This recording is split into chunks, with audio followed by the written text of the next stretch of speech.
السلام علیکم ورحمۃ اللہ وبرکاتہ۔ میرے محترم ناظرین، کافی دنوں سے یوٹیوب کے اوپر کافی پروگرام دیکھ رہا ہوں جو کہ عمران خان کے متعلق ہیں کہ عمران خان کو لانگ مارچ میں یہ گولی جو ہے لگی ہے۔ لاہور سے لے کر جہاں تک یہ قافلہ لانگ مارچ پہنچا وہاں تک کتنے بندے جو کہ موت کی گھات میں پہنچ چکے ہیں، اب ان کو سیاسی شہید، ان کو شہید کہا جا رہا ہے کہ انہوں نے اپنے ملک کو بچانے کے لیے اپنی جان دی ہے۔ تو سب سے پہلی بات کہ جتنے شہید ہوئے ہیں، جن کی اموات ہوئی ہیں، اللہ ان کے درجات کو بلند فرمائے، ان کو معاف فرمائے، ان کی شہادتوں کو قبول فرمائے۔ اور سب سے بڑی بات ہے جو ان کے لواحقین ہیں، اللہ ان کو صبر جمیل عطا فرمائے۔ عمران خان جو کہ ہمارے سابقہ وزیر اعظم رہے ہیں، اس وقت سیاست میں ان کا نام ہے اور پاکستان کی عوام جو ہے ان کو چاہتی ہے۔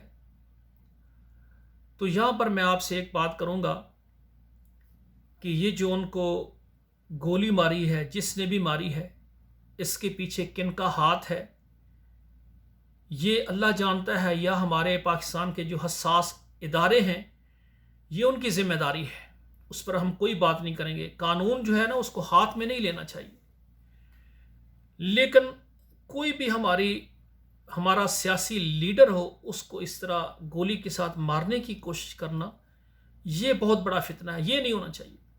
آپ سیاست کریں، اچھے طریقے سے کریں، ملک کو بچانا چاہتے ہیں، آپ محنت اور کوشش کریں، لیکن یہ جو گولی مارنا، کسی بھی سیاسی لیڈر کو یہ قتل کرنے کا منصوبہ بنانا، یہ بات صحیح نہیں ہے۔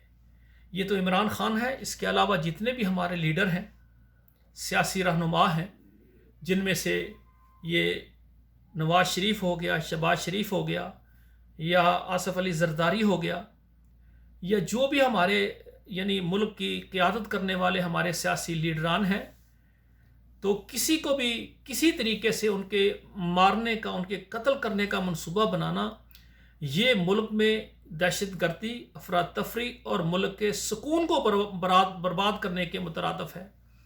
تو میں اس کی بہت زیادہ مذمت کرتا ہوں، ایسا نہیں کرنا چاہیے۔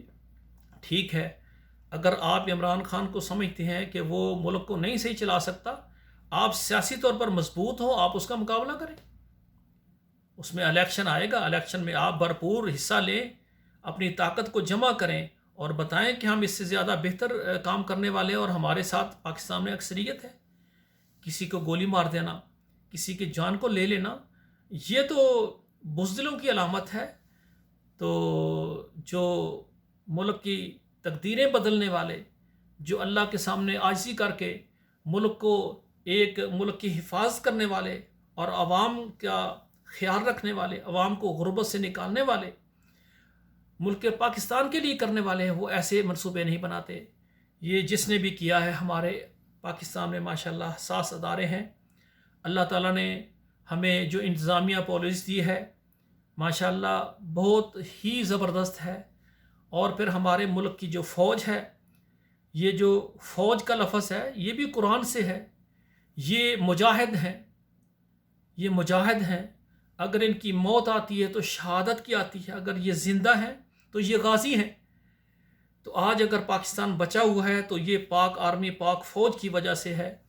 اللہ ان مجاہدوں کی عمروں میں برکت فرمائے اور اللہ ہمارے ملک کی جو ہے خیر فرمائے، اور جو ہمارے لیڈر اس ملک کے ساتھ مخلص ہیں، جو لا الہ الا اللہ محمد رسول اللہ کے ساتھ مخلص ہیں، ملک کے پاکستان کے وفادار ہیں، ملک کے آئین کے وفادار ہیں، اللہ ان کی حفاظت فرمائے۔ والسلام علیکم ورحمۃ اللہ وبرکاتہ۔